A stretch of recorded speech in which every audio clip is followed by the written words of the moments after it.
Hello everyone, welcome to Royal Ascot for the Day 2 Whirlpool preview. Happy to be joined again by Simon Mapletoft and Maddie Playle of the Racing Post. Looking good, guys. Let's get straight into race 1, Day 2. It is for 2-year-old fillies. It is a flying 1,000 metres. It is the Queen Mary Stakes. It is 26 runners. It is very difficult. Let's have a look at the race card. Betty Clover, Enchanting Empress. They both have plenty of experience and winning experience. Casea cost $1 million, and she looked pretty smart when she won at Nottingham. Leah Varney comes with an impressive pedigree and an impressive performance. Make Haste comes with an emphatic Irish win and a big reputation. And down towards the bottom, Miss Rascal looked really sharp here at Ascot last time, and truly enchanting for Ryan Moore and Aidan O'Brien. So many horses we could touch on here. Let's have a look at a few significant videos. This filly, Enchanting Empress, she's had 2 or 3 runs now, and she's got some pretty strong Ascot form, Simon. Well, she has indeed, and she has got that vital edge of experience that will stand her in good stead. What I like about her, not only does she have speed to burn, but she's always been professional right from the start. Showed a really precocious attitude to her racing. She's progressing and looks open to even more improvement. And do note that she went on from this Ascot win and she won the National Stakes at Sandown, which is generally a pretty smart contest. Let's move on to some more Ascot form, Maddie. This filly, Miss Rascal, trained by the Coles, she seemed green, got behind at Newmarket first time. She came to Ascot and she looked a much sharper model last time. She did. She made all, and Tom Marquand got lower in the saddle and just asked her for more effort close to home. I really loved the way she stretched out and responded in the closing stages. This is good form. The second horse has since gone on to win a listed race in Italy, and the third also won her next race. I think this is the kind of filly you need in a race like the Queen Mary. No nonsense, very good early speed, but also crucially a strong stayer at the trip too. I always think that hot weather, sunny weather is Wesley Ward weather. He's won the Queen Mary 4 times. He brings a filly here called Ultima Grace. It's hard to stack up what she achieved at Keeneland, but by goodness, she showed some speed, lots of speed, duel for the lead, beat off the fellow pace setter, found plenty to win with ease. I like her chances to run a big race. One more quick video. This is Ascot again. This is Xanthi, and I think we can say it's in the blood for this filly, Simon, because her dam Gilded won this race way back in 2006. She only got up late at Ascot, but she did it quite tidily. Yes, Gilded won for the same connections for Julie Wood. Richard Hannon was telling me that this filly worked very nicely earlier in the week. He's very happy. He's kept his cards close to his chest with his juveniles this year in terms of Royal Ascot, but this one, it was always the intention to come for this race. Plenty of speed, great attitude, will like the fast ground, lots to like.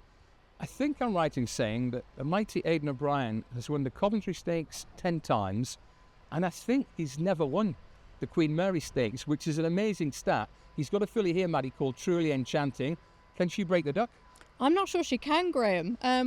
From what we've seen of her so far, she's clearly got a very decent amount of ability. But there are others in there that I think can maybe take bigger steps forward. The couple that I like are Spherical for Roger Varian, showed a really nice attitude on her debut at Yarmouth. And I'm thinking crucially she can take a big step forward from that. You know, Roger's not necessarily known for producing his 2-year-olds immaculately first time out, but they do tend to improve, and he's very good at getting Royal Ascot winning 2-year-olds. And the rest that I like, Make Haste and Betty Clover, who we've touched upon already. Make Haste, the form of her first win probably hasn't worked out as strongly as some would have liked, but the way she did it was electric. And Betty Clover, well, she's another who's just got a great attitude. She should be in the firing line. This is tough, Simon. If you will, wrap up the Queen Mary. Yeah, very tough. Lots of chances all the way across the line. There'll be lots of pace on. The one I like here is Leah Varney. It's really important, I think, to have that bit of experience under your girth. She's only had the one run. She won impressively at Nottingham, but she came from the breeze-ups. You know, they're well prepped when they come from the breeze-ups. She knew her job on debut at Nottingham. It was a strong performance, and Carl Burke's 2-year-olds are in really good form. Leah Varney for me. Yeah, Miss Rascal for me, number 17. The Paul and Oliver Cole combination have had a really excellent season. I think this could be another big winner for them, followed by 22, 13 and 3. Really important, I think, to grade your confidence in these races. I think the 2 2-year-old races on Wednesday are extremely difficult. Like Maddie, I'm a fan of Make Haste. She has a big reputation. She bolted up first time out. She's 13, backed up by 24, Ultima Grace, 9, Kaseya, and 14, Lively Outsider from the north called Morlam. The Queen Mary, day 2, race 1, is very, very difficult. Welcome back to a sun-kissed Ascot. Race 2 on day 2 of the Royal Meeting is the Queen's Vase. It's a staying test for 3-year-olds, an extended mile and 6 furlongs, a little over 2,800 metres. Aidan O'Brien needs 1 win to equal Sir Henry Cecil's record of 8 Queen's Vases. He comes here mob-handed. Let's look down the card. Birdman is unbeaten, progressive. Grosvenor Square is smart for Aidan. Highbury is potentially very smart for Aidan. Illinois is very smart for Aidan. Further down the card, Maidan is progressive, and I think Ascot will suit him well. And right down towards the bottom, the equator, who's he trained by? Of course, it's Aidan O'Brien. Let's get straight into this. Let's start with a Birdman and a Birdwoman, because Simon and Maddie, you both like Birdman here. Maddie, what's so good about this horse? Yeah, I think it's the way he shapes, Graham. He's shaped as if he's not quite the finished article yet. We saw him winning the listed Yates Stakes at Leopardstown last time, and it was a performance which very much suggested there'd be more to come. He ran slightly green when first asked to pick up by his rider, but then saw out the trip really well. That was over 1 mile and 5 furlongs. This is an extra furlong, which should suit him really well. I'm looking forward to seeing what he can do in hotter company here. I keep looking at Jessie Harrington's quotes about this horse, Simon. She says he's a big frame of a horse, big baby, still learning. Is he going to be streetwise enough for Royal Ascot? Well, I think he will be. He's officially rated 101, so I think he probably needs to run above that mark. I think he's going to be more than capable of that in due course. But no, I think he's ready enough. Don't forget, he beat Highbury in that Court Maiden, so that was a notable scalp. And he was so green that day. There was much, much more to come. And as Maddie said, he proved in that listed race over the mile 5 last time, he won so easily that the trip will be well within his grasp. Not for the first time. I'm going to take on my 2 partners in crime here, because I'm a Highbury fan. I think 5 of these are by the mighty Galileo. Highbury is. He cost a lot of money. He was a bit green first time out. Couldn't quite cope with Birdman. Second time he went to Leopardstown. He was sharp. Really sharp. He zipped clear in the home straight. Yes, it was only a maiden. It was a good maiden. The form has worked out extremely well. And although Aidan is mob-handed here, I think Highbury might be the one. I want to touch on Illinois, though. Illinois is another Aidan O'Brien colt. He's a horse with a different profile, Maddie, because he's already been into Group 1 company. That was in France at Saint-Cloud last autumn. The form is pretty good. The winner, Los Angeles, ran really well in the Derby. The third horse, Islands in the Stream, is now under the name of Stunning Peach, and he's won a good race in Hong Kong. So this horse speaks for himself, Illinois. He does, and it was an excellent effort last time out when second in the Lingfield Derby trial. This trip will definitely suit him, you'd like to think. From watching him, he doesn't seem to do anything fast. Wouldn't be surprised if he was one of the pace angles here, and I suspect he could keep up the gallop until close to the finish. Floor's open, Simon. What else do you like in this race? Yeah, well, I think the more conventional nature of the track will suit Illinois. Just didn't seem at ease at Lingfield, so I expect a big run from him. I'm with you to a degree on Highbury. Looks a really nice prospect. The drier ground, I think, will help him to come forward again. But for me, it's Birdman. I've got to be with him. I like him a lot. He's got a lot more to offer. So number 1, Birdman for me. For the places, number 3, Highbury. Number 2, Grosvenor Square, we've got to throw in there as well. And number 4, of course, Illinois. Taking on Aidan O'Brien with the 1, Birdman, followed by 3, 4 and 2.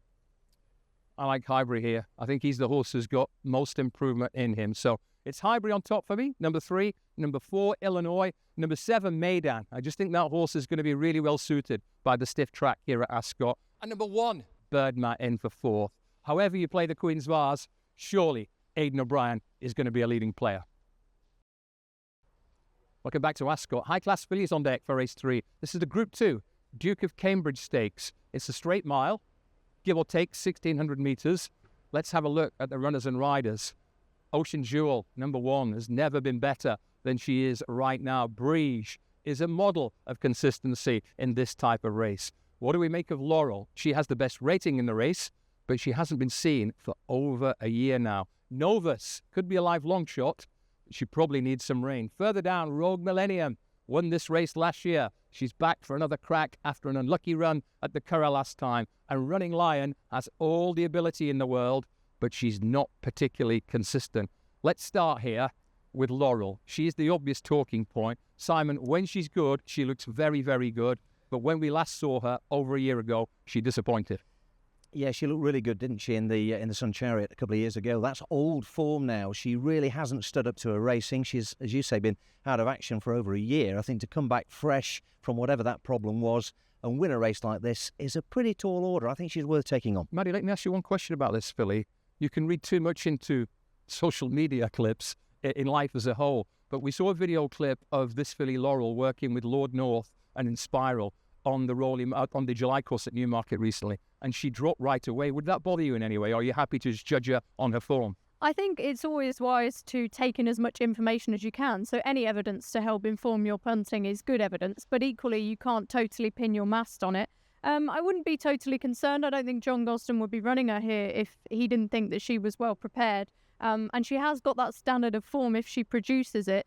I think she can be involved, but it's going to be a big ask. Oh, a quick line for both of you. Start with you, Maddie. On last year's race, Rogue Millennium, I think, was with Tom Clover at the time. She toughed it out. She's probably still the same filly this time around, I think.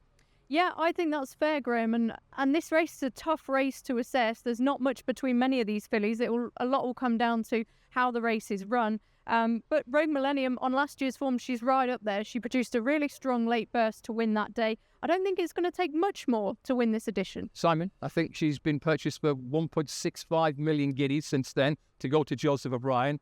She was even money for the Landwade Studs stakes at the Curragh, and she got no room whatsoever. No, she's clearly open to more progress. They paid a lot of money for a reason. She's a class act.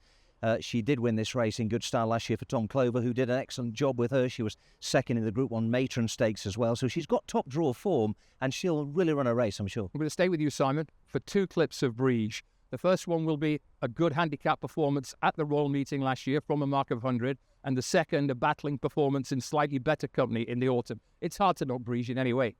It is, and although perhaps on paper she looks like she's got a little bit of progress to make, I think she can bridge that gap. She was very impressive at Epsom on her last run. I'll come back to that in a second. But we see the horse finishing second in the Sandringham last year, so again showing her aptitude for the stiff finish here at the track. She's run some really solid races, including the Princess Elizabeth at Epsom last time out. One or two people might consider that a couple of horses behind were a bit unlucky, but I like the way she acquitted herself to the task, and Sean and John Quinn have got a big chance. Ascot form is a plus for her. What else should we mention here, Maddie? We should mention my fancy, Graham, which is Royal Dress number 12. She was one of the horses that Simon mentioned was incredibly unlucky in that Princess Elizabeth at Epsom last time. I think if you ran that race again, as honourable as Briege was in winning, you'd probably get a different result. And I think the Royal Dress definitely would have been winning most of those editions. She's still lightly raced since she's been with James Tate, formerly with Richard Hannon, but she won at Goodwood before that, showing a really good attitude. I think we've yet to see the best of her. Simon, wrap up this Duke of Cambridge, please. I think there's value about Briege. There's more to come from John and Sean Quinn's filly. So number 2, Briege for me for the places. Number 12, Royal Dress. Number 1, Ocean Jewel. And number 11, Rogue Millennium. It's 12 Royal Dress on top for me, Graham, followed by 11, 6 and 1. Handsome Royal Dress from Maddie as well. I'm going to go with last year's winner here. Rogue Millennium just has the form to run really well. She got no luck first time out. She's done 11, followed by 2, 6 and 1. Duke of Cambridge, differences of opinion. I'm going for last year's winner. Well, the feature event on day 2, as ever at Royal Ascot, is the Prince of Wales Stakes. It's a £1 million race. It's a Group 1 race. It's over a testing 2,000 metres or so. And it's attracted a very special field. Down the card, Alflela hasn't run for a long time, but he made big progress last year. Which August Rodin will turn up? If it's the best one, then look out. Further down the card, an intriguing French raider, Horizon Doré, ran really well here in October. Lord North won this race back in 2020. He's still around. Snobbish looks like a pacemaker. Zarakem, another French raider. Blue Rose Sen, a high-quality French filly. And last, but by no means least, in Spiral, a Breeders' Cup winner like Auguste Rodin, and switched here from Tuesday's Queen Anne Stakes. Let's start with the mighty but the mercurial Auguste Rodin. He either wins or he bombs out or he reappears on softish ground and runs second to White Birch. How good is this horse nowadays, Simon? Well, he's exceptional on his day. They've called him the all-or-nothing horse, haven't they? When he's on form, he's mighty. 2 derbies, Breeders' Cup. Talk about that Breeders' Cup. He got a perfect saloon passage on the inside, but it was his 4th big Group 1 win of the year. It was, and he got a good passage on the inside for a good reason. This horse travels so strongly. He's all class.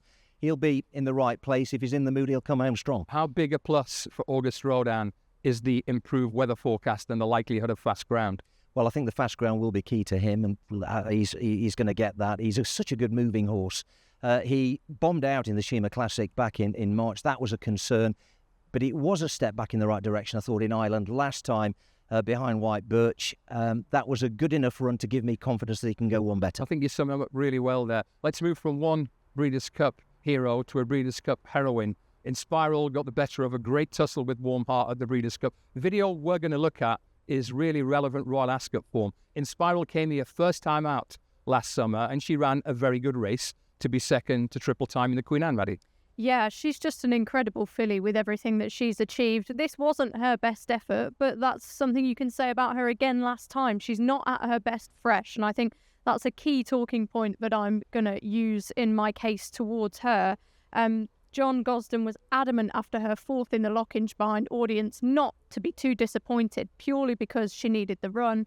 I think the step up to this trip, which we saw her win over at the Breeders' Cup in the filly and mare turf, is an excellent move. As she gets older, she's looking like she's really relishing that distance. And as we saw in the Queen Anne last year, I just think she can really put it up to August Rodin. And that horse, you've got to remember, he beat White Birch comprehensively in both derbies last year. So the fact that horse could beat him in the Tattersall's Gold Cup last time, bit of a concern for me.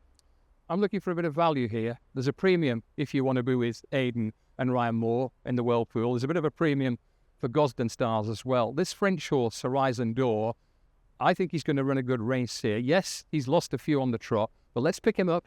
Art Weekend last year. Yes, it was only a Group 2. Look at the way he quickens. When he settles, he's got a really good turn of foot. That was last autumn. We can also pick him up at Ascot later in the autumn. And here, he was definitely too keen early on in the Champion Stakes. In the circumstances, he did really well to last so long. So keep a close eye on Horizon d'Or. We mentioned 3 key players. Anything else we should mention, Simon? I think so. The Horizon d'Or form is interesting because behind that horse in the Prix d'Ispahan, the Group 1 in France recently, was Blue Rose Chien, who is, let's not forget, a 3 times Group 1 winner. She won the Prix de l'Opera. She had no run in the Hispan last time out, and I think with a clear run, I think she'll be okay on the ground. She could run well. Maddie, I think we have 2 pacemakers here, one for Auguste Rodin and one for Blue Rose Sen. This stacks up to be a really exciting race to watch. What are your main players?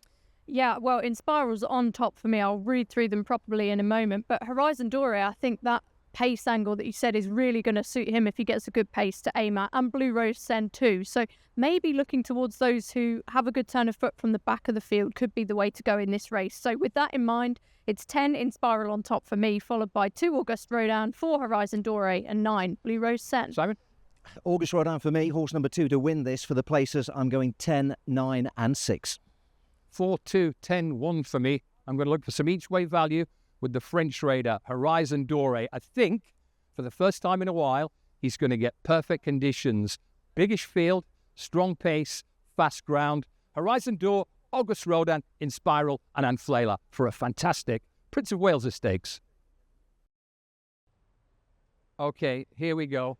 It's a cavalry charge handicap at Royal Ascot. It's 30 runners. It's a straight mile, 1,600 metres. It is the historic Royal Hunt Cup. And let's have a look at a few key players. Top of the shop, number 1, Sonny Liston, an excellent second last year. Number 6, Beshtani, is unexposed and ran extremely well on Derby weekend. Perotto has some back form here at Royal Ascot. Real Gain caught the eye at Newbury. Bless him, has been to Royal Ascot more times than the Royal Procession. The Gatekeeper has high-quality Ascot form. Further down the card, Fantastic Fox is in really good form. And right down towards the bottom, Dutch Decoy has very strong mile form. Any number of horses we could talk about here, but I think it makes sense to revisit last year's Hunt Cup and a handful of horses who ran well in this race, including Sonny Liston, Simon, who was an excellent second. He was, and he's such a good horse in handicaps. He's up to a mark of 111 now, so he's edging towards group company. But he gets into this race, he's giving weight away, but he runs the track well. And as you say, a gallant second last year. Two others who ran well in that race: Aryan Power, staying on well on the near side, and Bless Him in the yellow colours, running on really well for fifth. Another galloping clue to talk about here. I'm wary about this piece of form, Maddie. It was the Balmoral handicap on Champions Day. It was very soft ground. It was a real draw-dependent race. The Gatekeeper first, Ropey Guest second, Sonny Liston sixth, all drawn in single figures. I'm not sure we can rely on this piece of form. No, I'd be in total agreement with you there, Graham. These are going to be totally different conditions that these horses are going to be facing on Wednesday. For me, another piece of Ascot form that I want to bring into the equation is last year's Jersey Stakes. The third and the fourth that day are both in my numbers. Streets of Gold, can see him with the white face running on really strongly, and Holloway Boy. Both of those towards the top of the weights in this year's Royal Hunt Cup. And Streets of Gold, he's on top for me. A really eye-catching sixth last time in the Victoria Cup, over 7 furlongs at this track, staying on strongly in the closing stages. This will be his first run over a mile. I think he's been crying out for it. He was a very good juvenile, won lots of money in stakes races as a 2-year-old. I think we're going to see the best of him back in handicap company in these conditions. I started off thinking this is going to be extremely difficult, and it is. But there's one I like here. He'll be a biggish price. It's Metal Merchant for Jack Channon. We pick him up, same course, same distance here at Ascot last autumn. Not as good a race as the Hunt Cup, but watch the way he travels and the way he battles on well. He's got 2 excellent pieces of form at Newbury this spring, so I like his chances. So I think we've seen 3 or 4 key galloping clues. It's a really, really tough one, Simon, but if I gave you 3 or 4 in the Hunt Cup, where would your money be going? Well, I'm going to start with Perotto for Roger Varian, who should have made his reappearance in the spring but met with a little bit of a setback. Roger told me in the week that he's got this horse right where he wants him. Going fresh won't be a problem. He's got a good middle draw in stall 17. Crucially, though, he's got excellent form here at the track. He won the Britannia in 2021. He won a Shergar Cup last year. And as Roger said, on his day, he's dangerous. I'll come back to you for your numbers in a sec. Maddie, I think we both quite like the look of a horse called Beshtani here, an ex-French horse. We do. A really good second at Epsom at the Derby meeting behind Too Tempting. That horse has boosted the form by winning at Sandown since. He's still unexposed for his new trainer, Qatari, who's just moved to Newmarket to train for Wathnan Racing. He's definitely one to watch out for in this, Graham. Numbers, please, Simon. Yeah, well, for me, it's number 8, Perotto. And for the places, I like Beshtani, number 6, number 1, and number 14. It's high numbers all the way for me, Graham. I'm hoping class outs. Number 5, Streets of Gold on top, followed by 6, 4 and 8. I'm going to go with a Metal Merchant here. 23, 6, 12 and 20 in a fiendishly difficult Royal Hunt Cup. Good luck. Welcome back to a sun-kissed Ascot. We're going to preview race 6, day 2. This is the Kensington Palace Stakes, a high-quality fillies handicap over a mile. And do bear in mind, this has now been switched to the straight mile. It used to be on the round mile, as fans of number 1, Villanova Queen, will recall, because she swooped on the round mile last year. Adelaide's grrr. Back to last year, she got no run and finished 4th. Further down, Salsabila, a proven Ascot filly, twirling, definitely on the upgrade. Likewise, the Godolphin filly, Summer of Love. Doha is putting the Royal in Royal Ascot. By Sea the Stars out of the mighty Trev. Roaring Success, could be a roaring success based on recent form. And a sneaky one down towards the bottom, number 20, Elim, is coming in here under the radar. Now, this is a tough puzzle, and it's a different track to last year. But Villanova Queen, Simon, in this race 12 months ago, swooped to conquer. Yeah, Swoop to Conquer, travelled supremely well. I can't see that the different format of the race should be any kind of problem. And I think it's the return to handicaps, which is probably the key point for this horse. Yeah, I think she's in my minor numbers. I gave her an honourable mention for this race last year before she went on and won it. She was a big price that day. She's probably going to be a fairly big price again. She's just £1 higher than last year. Admittedly, her form hasn't had the strength to it that I'd have liked to have seen, but those are in different conditions. And I think some horses, they just change when they get in certain scenarios. And these circumstances are really going to play to Villanova Queen's strengths, I think. Back in handicap company, when you watch that video again. Have a look at the filly who finished 6th. Far Too Shy made a wild move from a way out west draw. She could be one to know at a big price here. Let's deal with some more video here. It's Mystic Pearl and Far Too Shy. Both ran well, went 3rd and 6th in a handicap here in the springtime, Simon. Yeah, Far Too Shy is a gallant mare, but I think is pretty exposed these days. But I think Mystic Pearl could have a lot more to offer. Now, we see her running here over course and distance. She finished really well, I thought, in a race that just wasn't run to suit her. She wasn't really well placed throughout the race, but I thought it was a decent performance. She had a tongue tie on that day. That is retained, and she runs off the very same mark as well. So I think for the William Haggas team, always to be respected, should run a big race. I'm going to talk about Roaring Success. We've got her in good form here at Ascot. She is a pretty low mileage filly. She can be held up. She can make the running. She came home strongly here at Ascot in the spring, and she's since gone on to run a really good second at Nottingham behind another improver, Twirling, who's here also this week. So all sorts of possibilities here. I think we can mention one or two others before we move on to the numbers. Twirling did it well at Doncaster. Roea caught the eye at Newmarket. Elim is one I want to have a quick chat about. She's under the radar. And Doha, I know both of you have a sneaking fancy for this incredibly well-bred filly. Yeah, Doha, of course, out of the majestic dual arc winning filly Trev. Beautifully bred, perhaps the best bred horse on the card on the day. And she's made some good strides. She won a Windsor Maiden back in October by 9 lengths, won in commanding fashion, and was beaten only a neck at Haydock on reappearance on softish ground. I actually think the quicker conditions will suit her better, and with that run under her girth, I think there's more to come. And your number, Simon, please? My numbers, well, it's number 16 at Doha for me, number 8, 4 and 2 for the places. I'm in total agreement with Simon. Doha loved her attitude last time. At one stage, it looked like she was going to get beaten. She fought back really well. That shows she's learning, and she's still inexperienced. So I think she's definitely the one to keep on side here, given her pedigree promises improvement as she gets older. So it's number 16 on top for me, Doha, followed by 11, 7 and 1. I like a few big prices here, and I think they'll all run well. 20, Elim is progressing really nicely. Her first run this season in a race that's working out nicely was very positive. 13, Roea, was very progressive last summer. She caught the eye from a poor track position at Newmarket. 12, Far Too Shy, is a bit frustrating, but she's more than capable of running well at a price. And number 17, Roaring Success, is on the upgrade. 20, Elim on top for me for the Kensington Palace. 6:15, Greenwich Mean Time. Race 7, Day 2, Royal Ascot is the Windsor Castle Stakes. It's a fiendishly difficult puzzle. Let's have a look at a few potential players. Number 7 is Celtic Chieftain, representing Aidan O'Brien. We have American Speed here in the shape of Cheval de Gare, in the shape of Gavaldon, and the shape of Honorary American.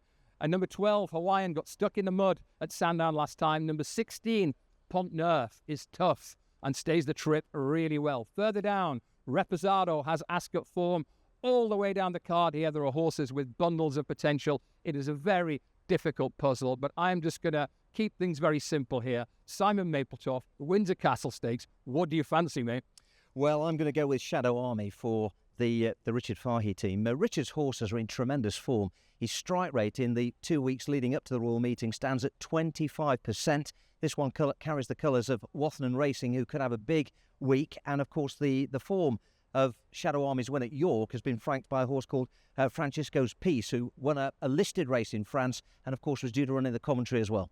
Shadow Army, you like him too, Maddie? I do. Simon's taking the words out of my mouth. I really liked what he showed at York. He showed a really good battling attitude to get the better of Adrian Keatley's Francisco's Peace. And as Simon said, that form has been boosted in listed company since. This horse has been a bit of a buzz about him all the way through, and Wathnan Racing, when they put their money behind one, they seem to know what they're picking. So he's definitely one to keep on side for me. Others to mention, Hawaiian and Classic Chieftain too, you mentioned. Hawaiian, I think you can throw out his run last time at Sandown, where you mentioned the ground. I think that was probably to blame. Before that, he beat several very good horses on his debut at Newbury, and he represents a key Royal Ascot team in Richard Hannon. Classic Chieftain, another for Aidan O'Brien, and Treasure Isle, another for Aidan O'Brien. You just can't discount him. Let's have a look at one quick video here. If Xanthi runs well in the Queen Mary Stakes, it'll tip the top hat to Reposada, who ran very well against Xanthi when we picked them up here in the spring. Any number of possibilities here. So, 1, 2, 3, 4, Simon. It's not too much to ask, is it? No, it isn't. I'm just going to put in my 4 a horse called Vingegaard from the Archie Watson stable, who run well on unsuitable ground to win at Chepstow on debut. Archie feels certain that the better ground that he's likely to get here at Ascot will suit, and he thinks he'll run well at a big price. Holly Doyle in the plate. So my 4 here, number 22, Shadow Army to win it, and for the places, 24, 7 and 25. I think it might be too much to ask, Graham. This is a really difficult puzzle to solve, but I'm hoping that I'm right. 22 Shadow Army on top, followed by 12, 7 and 4. Breaking news. For the first time this week, we're all on the same page. I'm not confident about this, but I'm going to go with Shadow Army as well. He's a horse with bags of potential. 22 Shadow Army, 3 Artagnan, 8 Cheval de Guerre, and number 12 Hawaiian in the lucky last on day 2.